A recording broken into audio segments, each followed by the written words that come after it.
So you had Brian over for dinner, and you had all the windows open, and then what happened?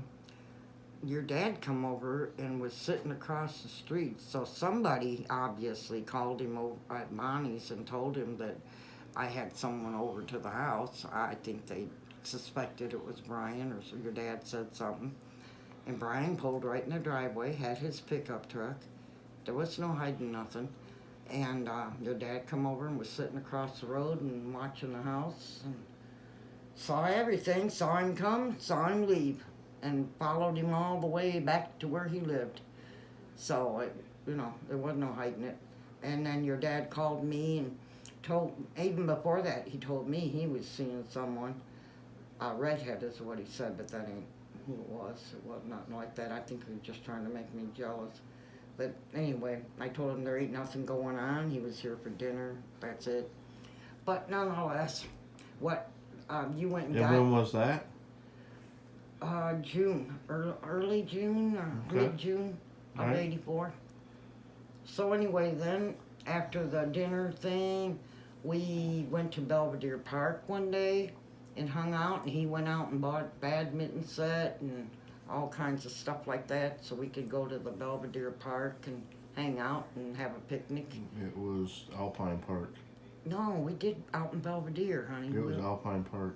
Was it? Yep. I thought it was Belvedere. No, it was on Alpine. And then we went to my mom's one time, had a picnic in the I backyard, remember that too. and we went to outdoor theater a couple of times, Possible. Yep. and trying to think. And that's how it stayed all the way up until I come home one night and Junior had been to the house and stole the bed. And had stole some other stuff, stereo, a few things out of the house that were supposed to be left there till we got divorced. But your dad was already having Junior take my stuff. Every time I'd leave the house, Junior would be in there taking shit. And I ended up calling the cops on him. I didn't even have a bed to sleep on. And so the cops told him, if you come back here and take one more thing out of this house, you will be arrested. Whether your mom wants to press charges or not. Because it's breaking and entering, and he had no business taking stuff that was marital property that was for us to settle when we got divorced. So, anyway, needless to say, so after the bed was stolen, then Brian's like, well, I gotta hide a bed over there, and I've got 2 other bedrooms. So if you want, you and the kids can move in over there. He says, I'm not going to make you sleep with me. I'm not going to do that whenever you're ready or whatever. But anyway, he helped me move all my stuff, and I moved over there. And yeah, we started sleeping together. I ain't gonna lie, we did. We'd always wanted to be together, and things were never going right the way they should. You know that. Too many things. And I just felt by that time that, yeah, maybe I'd made a mistake all along. And we ended up together, and we ended up getting married. I thought I was happier than I'd ever been in my life. When did Brian ask you to get married? Immediately. In fact, I remember the night. I was still over there on 18th Street. And he called up one night before I went to bed, after he had left the house. And he said, so is there any chance you and I could get married or start over and maybe get married? We've waited all these years. And I said, yeah, I don't see why we couldn't.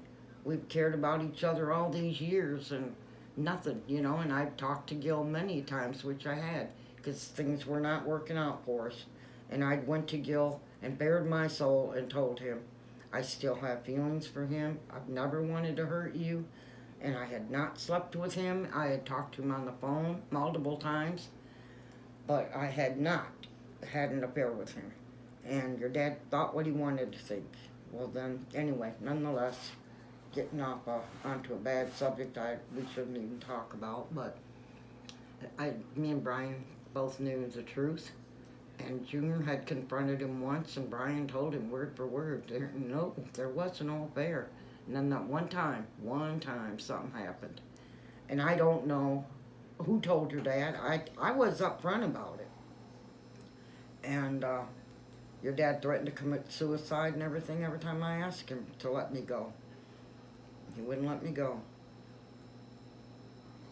And so you guys were married when? November 3rd of 84. Okay. 2 days after his birthday. His birthday was Tell me some of your November 3rd. memories of living with Brian. Living with him? Yeah, and us being with Brian. Oh, well, I loved the fact that a lot of times he was good, and I told him from day one, you don't have to support my kids, I'll support them. I got a job, and I was Yeah, able tell to- me about that. How about your jobs?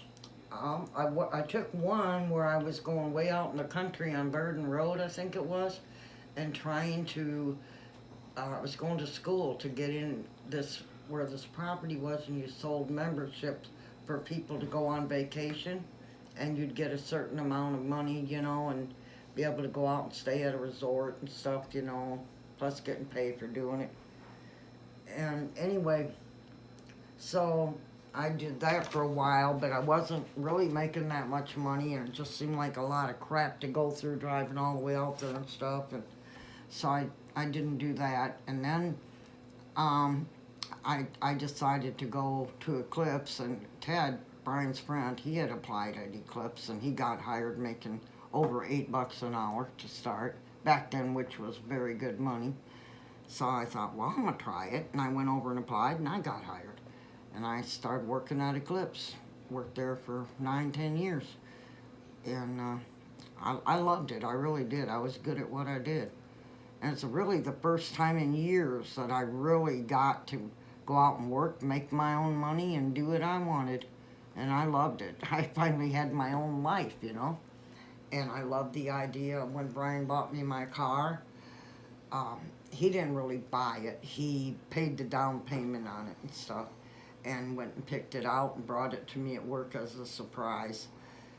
And I love the way on our first anniversary, he gave me a ruby and diamond ring, and that was for our first anniversary. And I got him a bowling bag and bowling shoes and stuff like that. He used to love to bowl. Oh, he did. Every week we went bowling. I think it was on Thursday night down at Don Carter's. And I loved to do that, but our big problem was he liked to drink, and when he drank and didn't have marijuana, that's when it would be bad. If he had his marijuana and his beer both, he was okay. But he could be an asshole if he did not have his pot. He had to have his pot to smoke. And he liked to drink. And he'd be high and lose his pot and blame anybody and everybody because it turned up missing. And it was the way he acted when he was drunk and drinking that turned me away and made things get bad. He beat me twice. The first time I left, and then I come back. Second time wasn't even a week later, and that's when I said that's it. And I was very bitter at him, and I knew when I left, and I told him so. Someday somebody's gonna hurt you like you've hurt me, and I am not ever coming back to reunite with you again. And I didn't. I did go there and stay until I could get on my feet, but I did not go back with him as boyfriend, girlfriend, husband, and wife. I told him when we got back together that, we waited for years to be together. I really loved him then. I always would, and he knows that. Well, when he found out he had cancer, I did go over there and be with him to help him get through the cancer, but no, we did not touch. And he knew I was happily married to Tom and had moved on. I would not, for a long time, I wouldn't even talk to him. I wouldn't give him the time of day when he was living with my daughter, or her living with him. So, yeah, he knew it was over between us. But I always had feelings for him because we went back so far through the years, and all my dreams and hopes were built around him all my life. He was my one true love as a young person. Tell me some of the memories of living on Revere Street, like the good memories. Good memories? Christmases. I love the Christmases. They were always like family, and I liked the weekends. The whole family would be over there. All the kids would come home with their babies, and we'd just hang out as a family, do different things. And Swimming? mostly swimming. A lot of times swimming. And Brian's pool? Yep. and you would be playing your drums in the garage or hanging out with your buddies if you weren't working. I don't know, just the family. Dancing? Yep, all dancing. That was, what, almost every weekend, one point or another. Yep, that was fun. And I think that's the first time in years I felt so, I don't know how to explain it, free, and could show my feelings and feelings that I had held in for years. I could show and feel, and that's what tore me up so bad about when me and Brian split up, because we waited so long to have our dreams come true, and for us to, I could be free and show how I really felt, and he could too, and I felt like he blew it. He had a chance for us to really come clean. I understand I hurt him bad by marrying Gil, and when I loved him, and I had a baby with somebody else and not him. I understand all that, I really do, but he waited all that time to get me back, and because I told him if our marriage didn't work, yeah, then I would give us a chance. But otherwise, I was in it for the long haul because I wanted to make it work. And like I told you, there was one time that I messed up, but there was no way I got pregnant by him. No way. And he knows it, and I know it. And I think everybody else knows it. And I know your dad knows it. So anyway, all I know is I had 19 years. I thought that was going to be probably forever, and it didn't work out. And I'm sorry for that, and I'm going to take my side of some of the blame. I feel really bad. I feel like I did Gil wrong, and I did Brian wrong too. What year did you and Brian divorce? 1991.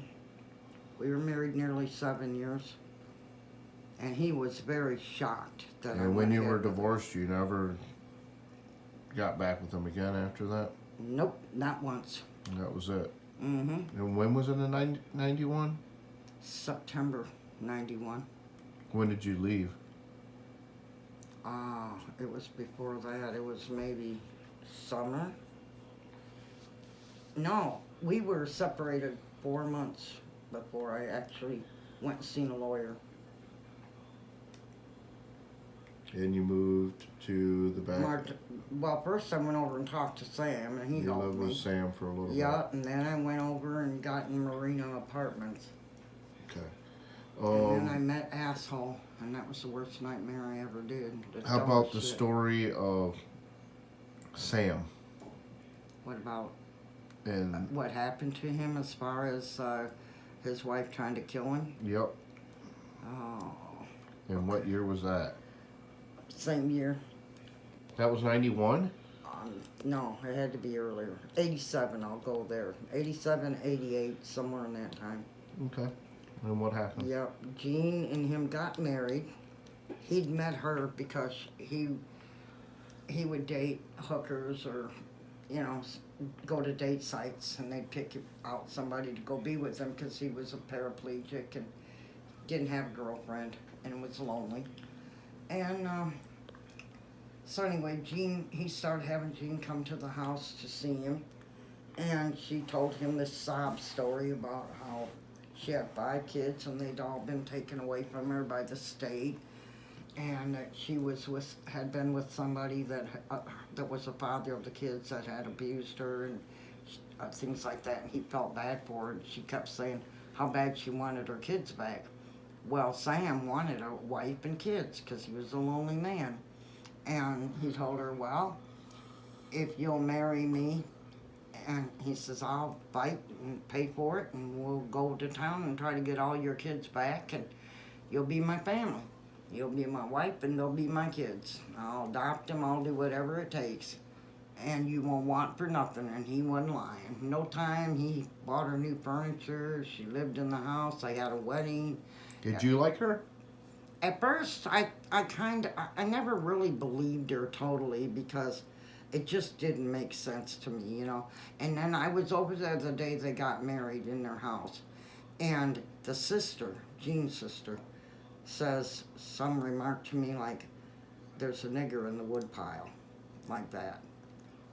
And I'm like, what the hell is she talking about? No, she goes, I smell a nigger in the wood pile. I just looked at her like, what the hell are you talking about, you know? I didn't have no inkling of what she was talking about. Well, then things started being really strange. Sam would come over to me and Brian's, and for one thing, another birthday, who knows, you know, any little thing like that. And she sometimes would come too. But this one weekend, she come over and she had to work. She worked at Big Boy's restaurant as a waitress.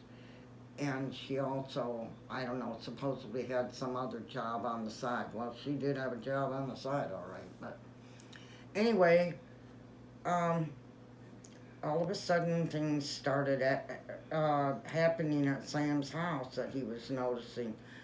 Expensive gold, and he had like gold bars. He had gold set of swords and sconces, and a lot of expensive things started disappearing.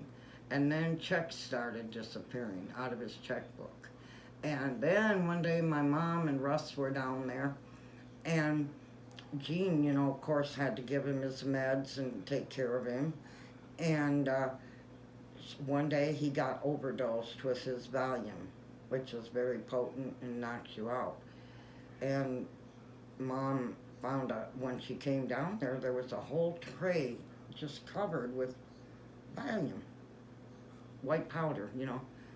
Mom didn't know what the hell it was, you know, but she knew what his Valium looked like, and it was white, you know, but this powdery substance was all over. And Sam had taken his Valium, and all of a sudden he was like really loop-de-loop and acting all weird, and Jean went in there and she's like, oh my God, what are you taking all that Valium for? You're overdosing or something like that. I think your mom gave it to you. And she basically accused my mom of trying to overdose Sam. My mom didn't do that. That was her doing that shit. Trying to make Sam think it was my mom that was trying to whatever. Well, and then Sam come over to my house one night and he's like, sis, I think that Gene's trying to do something to me. He says, I can't prove it, but I'm so sure. He says, I really got to have this investigated. I got to find a way we can find out what's going on. So he wanted Bobby, I think is the one that took him, to a lawyer's office, and he had his account at the bank all checked and went through all kinds of papers and stuff he had at the house to see what was missing, what wasn't, and his life insurance and all that. Come to find out, she was trying to get all the paperwork signed over so that she would have his death she would get his money from a funeral if he died. She would get all the life insurance money. She was made it to where she was going to get the house. She was going to get everything in it. And doing all this shit, you know, plus stealing from him. And Bob had seen one day, seen her in the van, and she was going up Rockton Avenue. And she was supposed to be at work. And this was after Sam had told us that something was weird going on. And Bob went over and he says, Uncle Sam, he says, I just seen Jean, and she's not at work at Big Boys. I just seen her going up the road in the van on Rockton. And he told him where. And Sam says, well, I want you to put me in the van and take me with you, and we're going to go check on her. So Sam and Bobby went over there, and yeah, she was with a black guy. That's what her sister meant. What it was is the father of her 5 kids was a pimp, that she was out, you know, doing that kind of stuff. Yeah, she worked at Big Boys too, but she also, when she was done working at Big Boys, she was out doing tricks. And they were both on cocaine. And they were trying to get, bump Sam off and be able to have everything. Well, so that's when Sam come to learn that, you know, he didn't know she was planning to kill him, but he knew she was ripping him off with money and all that, and there was another guy. So, and she was begging Sam, oh, I'm not gonna do nothing, you know, and she tried to play it all off like it was a bunch of shit, you know. Well, at first Sam went along, you know, like he wasn't gonna do nothing. but he wanted to get all the proof he could. He wasn't dumb. So anyway, so a little longer he let her string along, and meanwhile collecting all the evidence he could. And it turned out that one day, how the hell? Oh, okay. The guy that she hired, her boyfriend or her, hired a guy out of Chicago to be a hitman to go kill Sam. And it was supposed to be, he was supposed to go in and stab him with his own knife, a knife that Jean took out of the house in a black garbage bag and gave to him. And he was supposed to come over that night, and after picking Jean up from work, and they were going to drive up there where Sam lived, he was going in the house. She got gloves out of Sam's house for him to wear. He was to go in and stab Sam to death and then set the house on fire with Sam in it. So anyway, they had it dead to rights because the guy, I guess it was taped on the phone or something, the plans, I don't know, but the guy, the hit guy that was supposed to pull it all off, called the detectives and told them that she had hired him, and she gave him $1,000 down. And she was meeting him at Sam's house, and they were going to be in the van, and told all the stuff that she gave him to help pull it off, and he was going to go through the door, through the garage, and then into the house and into Sam's room and do it. So the guy told the detective the plan, and the detective was like, okay, we're going to go for it. We're going to make it look like it's really going down, and we're going to be there. And the guy gave him all the evidence, showed him what he had, and they said, okay, you keep it, and we're going to play it along like everything's going down, just like we said. So Jean picked him up, like she said, took him to the house, and was waiting outside for him to go in and do what he was going to do. And that's the night Sam met him. The detective went to the door while he was waiting for them to show up, and told Sam, sir, I hate to come and be the one to tell you this, but there's a plot to have you murdered tonight. Your wife has paid a hitman to have you murdered. And it's supposed to go down sometime around midnight or something. Sam was shocked. I mean, in a way. He knew that she was pulling some shit, but he never dreamed that it would go as far as her having a man murder him. And so the detective, he hid in the house with Sam, and the guy that was supposed to kill him, he come in before this all went down, and they met, and he apologized to Sam. He said, when I come to find out, realized that you were a Vietnam vet and all that you've been through, I could not do it. And I got to thinking $1,000 is not worth doing something like that, especially not to a Vietnam vet and one that's been injured, you know, so severely. And he apologized to Sam. Anyway, so they played it out from there, and the cops went down at the end of Sun Valley and Forest Hills and were waiting, and they arrested her. And she got 6 years in prison plus parole. So she's out walking the streets right now? Mm-hmm. Wow. And probably gonna do it again to somebody else if she gets the opportunity. It's horrible. But you know, she actually had enough guts to try to call Sam from prison and beg for his forgiveness and to take her back. Sam says, I don't think so. You're out of your freaking mind. Don't ever call here again. Right? Definitely. So, let's talk about your grandkids.